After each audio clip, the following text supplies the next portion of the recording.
অতীতে অনেক দেশের বড় বড় ক্রিকেটারের প্রত্যাবর্তনের গল্পটা আমরা অনেকবার লিখেছি, অনেকবার পড়েছি। এই গল্পগুলো দেখে কিংবা শুনে আমাদের খুব অবাক লাগতো যে এইভাবেও প্রত্যাবর্তন করা যায়, এভাবেও ফিরে আসা যায়।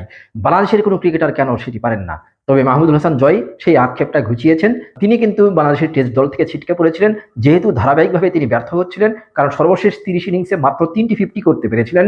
মাহমুদুল হাসান জয়ের অবস্থা ক্রমাগতই খারাপের দিকে যাচ্ছিল। সেই মাহমুদুল হাসান জয় আবারও প্রত্যাবর্তন করেছেন এবং প্রত্যাবর্তনের ম্যাচে প্রথম যে ইনিংসটি ব্যাট করতে নেমেছেন সেই ইনিংসে তিনি এখন পর্যন্ত 169 রানে অপরাজিত রয়েছেন। ক্যারিয়ারের দ্বিতীয় সেঞ্চুরি করেছেন।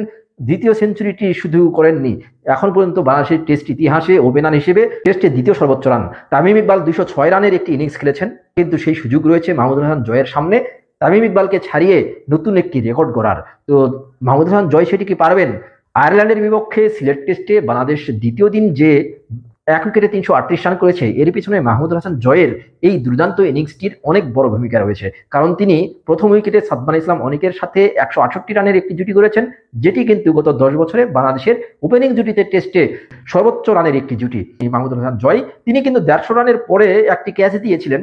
যেই ওভারে তিনি 16টি রান নিয়েছেন, সেই ওভারে তিনি একটু চড়াও হয়েছিলেন, একটি ক্যাচ দিয়েছিলেন স্লিপে। সেই স্লিপে ক্যাচটি পল স্টার্লিং ধরতে পারেননি। যদি ধরতে পারতেন হয়তোবা গল্পটা এখানেই শেষ হয়ে যেত। তবে